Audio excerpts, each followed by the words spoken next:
반갑습니다. 호비경제TV입니다. LG엔솔 SDI입니다. 오늘 여지없는 엄청난 이제 폭락장, 정말 강한 하락, 지수가 장중에 6%까지 밀렸죠. 근데 LG엔솔은 일단 4%까지 밀렸고요. SDI는 8.1%까지 밀렸지만 종가 32만원 위에 그냥 다시 한번 올려놓는 그런 흐름이었습니다. 캔들을 봐도 그냥 이 차트를 보면요, 물론 개파락이 강하게 나온 거는 맞지만 그냥 이것만 보고 오늘 시장이 장중에 6%까지 밀렸다라고 생각을 이제 연결시키기에는 그 정도까지 보이지는 않죠. 결국 이제 오늘 같은 날은 뭐가 중요하냐면요, 이게 어차피 내려갈 때는 오전장에 다 같이 내려갔단 말이죠. 그러면 어차피 하락장이어가지고 그렇게 기술적으로 우리가 체크를 할 만한 그런 데이터가 많진 않지만, 현물 매도 나온 거, 오늘 같은 날 매도 나오는 거 당연한 거죠. 지수가 많이 밀리니까. 중요한 건 똑같이 내려오는 액션이 만들어져도요, 지수가 중간에 이런 식으로 반등이 살짝 나오잖아요. 오늘 시장이 3%대까지는 올려놓고, 그러니까 코스피 4,000, 그 다음에 코스닥 같은 경우에는 이제 900포인트죠. 그러면 이 주요 구간들이 중간에 걸려있지 않습니까? 그쵸?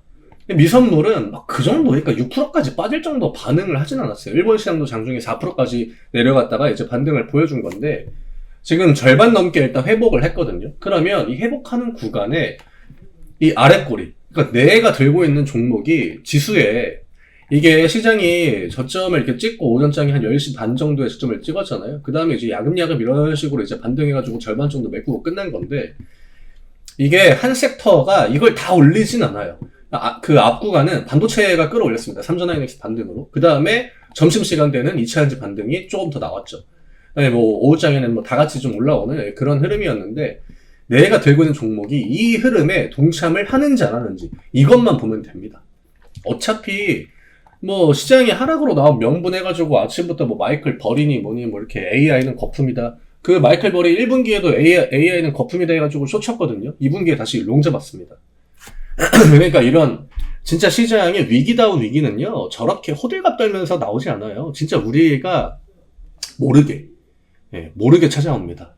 가랑비에 옷 젖는 듯이, 이게 지금 시장이 뭔가 이렇게 좀 위험한 구간이다라고 생각이 안 들죠. 그냥 평온한 상승장인데 이 점보다 좀 탄력이 떨어진 것 같다, 아니면 기관 외국인들이 야금야금 좀 매도를 하는 것 같다, 그런 시기가 보통 이제 고점 부근입니다. 그리고 호재 이슈가 자주 나와요. 계속 나와요. 근데 중요한 건 앞구간처럼 위로 못 올라갑니다. 요즘은 호재 이슈가 나오면 반등이 나오고 상승이 나오잖아요. 진짜 그 상승장이 끝자락 가면은 호재는 많이 나오는데 지수는 많이 안 오르는. 왜 그러냐면 개인투자들이 계속 들어올 거 아니에요? 더 간다라는 관점하에. 근데 앞구간은 외국인 기관들이 그런 호재가 나올 때 돈을 써가지고 반응을 하지만, 이런 그 끝자락이 오게 되면은 팝니다. 호재 이슈가 나올 때. 대신에 지수는 크게 움직이지 않죠. 개인들이 계속 받아주니까. 오늘처럼 이렇게 데미지를 강하게 준다라고 하는 거는 오히려 반대로 봐야죠. 더 올라갈 여력이 남아있구나. 왜 이렇게까지 극단적으로 조정을 주는지, 이런 걸 생각해 볼 필요가 있습니다. 그래서 오늘 2차전지는 일단 LNF 같은 종목들이 양봉을 일단 보여준 것만 봐도, 그쵸? 결국 상대평가죠. 오늘 같은 날은. 절대평가는 크게 의미가 없습니다.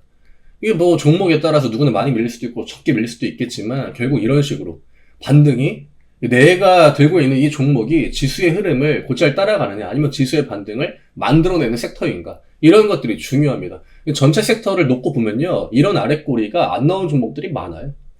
그런 애들은 이제 내일 빨간불이 들어온다라고 해도 좀 제한적인 반등이 나올 확률이 높겠죠. 제가 10월달과 11월의 시장은 그 구분을 명확하게 해야 된다라고 이번 주 내내 이야기 드리고 있잖아요. 지난주부터.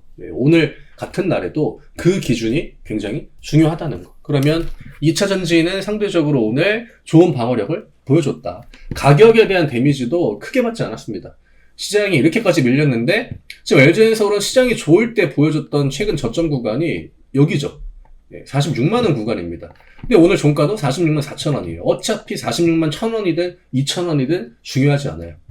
우리가 늘 이제 앞자리, 전날 대비 10,000원 내려왔다라고 보시면 돼요. 주가도 물론 9,000원 정도 내려오긴 했지만, 이게 경우에 따라서는 뭐 전날에 43만 9천 원이었다. 근데 오늘 42만 1천 원이 됐다.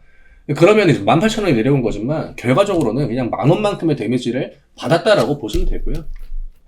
SDI도 뭐 우리가 이미 32만 원을 그냥 지켜주는 흐름을 좀 보고 조정이 마무리되면은 그 이후에 다시 한번 또 전고점 트라이 하는 거 어렵지 않을 것 같다라고 이야기를 드렸잖아요. 오늘 방어력 뭐 나쁘지 않았고 장중에 이제 31만 원을 찍고 올라오긴 했지만 종가가 31만 원대에서 마무리된 게 아니고 32만 원까지 끌어올린 상태에서 끝났기 때문에 저는 뭐 오늘은 뭐 나쁘지 않았다라고 봅니다. 오히려 뭐 이런 구간이 또 좋은 기회를 줬다라고 볼 수도 있고 이건 뭐 결과론적인 이야기가 아니라 우리가 10월 달에도 많이 경험을 했잖아요. 이렇게 명분 자체가 누가 봐도 이런 걸로 빠진다고? 지금 거품론 이야기가 얼마나 많이 나왔습니까? 올해 25년 동안. 다만 지수가 오늘 크게 반응했던 것 이것만 이제 좀 달랐던 거고 나머지는 똑같아요. 그리고 이런 명분을 가지고 조정 줄 때, 특히나 10월 달에 조정 나올 때는 액션이 굉장히 강했죠. 그 이후에 뭐 다 올라가지 않았습니까? 그리고 외국인 기관들도 본인들이 사야 되는 종목들을 삽니다. 오늘 LG엔솔 개인 매도에 외국인 매수예요. 뭐 기관 애들이 크게 동참을 했느냐? 그것도 아니었고. SDI 양매도가 나오긴 했지만 어쨌든 간에 이거는 매도 수량이 이것보다 훨씬 더 커졌다가 결국 얘네들이 다시 한번 매수를 해가지고 아래 꼬리를 만든 거기 때문에 내일 수급이 굉장히 좀 중요하다라고 볼 수 있겠죠. 그래서 오늘 뭐 많이 놀라셨겠지만 우리의 관점이 바뀔 만한 그 정도의 악재. 그러니까 진짜 옛날에 뭐 우크라이나 전쟁이 터졌던 것처럼 진짜 이거는 시장에 임팩트가 크겠다. 좀 신선한 그런 악재가 나오기 전까지는 아래를 보는 것 자체가 유도하는 거죠. 지금 워낙에 개인 투자하시는 분들이 큰 수익의 종목들을 많이 들고 있기 때문에 오늘 같은 날이 나와가지고 그런 종목들을 좀 털어내고 물론 겉으로 볼 때는 개인 매수가 들어왔다라고 볼 수 있어요. 하지만 요건 시장의 좀 패턴이죠. 왜냐면은 매수호가를 비워놓고 매도를 하는 거기 때문에 외국인 기관들이 당연히 개인 매수가 찍힐 수밖에 없습니다. 하지만 정작 이제 오늘 외국인 기관들이 노렸던 거는 하이닉스, 삼전 혹은 뭐 2차전지 이런 평균 수익률이 뭐 진짜 두 자리를 기본으로 넘어가는 그런 종목들을 좀 매도하게끔 유도하는 그런 목적이 저는 훨씬 더 크지 않았나라고 봐요. 10월 달에도 매번 그랬거든요. 그래서 오늘 요 정도로 좀 정리를 해드리면 될 것 같고요. 네, 오늘 뭐 저희가 장중에 뭐 브리핑도 자주 드렸지만, 그리고 저희는 오늘도 역시나 좋은 기회다라고 생각하고 똑같이 대응을 했거든요. 그래서 뭐 장중에 매수한 종목들은 뭐 다 이제 수익으로 또 마감이 됐는데, 네, 지금 우리가 어중간한 거 볼 때가 아닙니다. 네, 저희 또 하이파이브 컨텐츠 다음 주부터 또 새로운 기술이 시작되는데, 아래쪽에 링크 누르시고 편하게 문의 주시면 되시고요. 시장은 여전히 좀 위를 보고 있다는 거. 네, 결국 멘탈적으로만 흔들리지 않으면은 11월, 12월 계속해서 좋은 결과를 만들어 나갈 수 있는 오늘도 누구한테는 굉장히 좋은 기회가 될 수 있는 날이었겠죠. 네, 내일 뵙겠습니다. 감사합니다.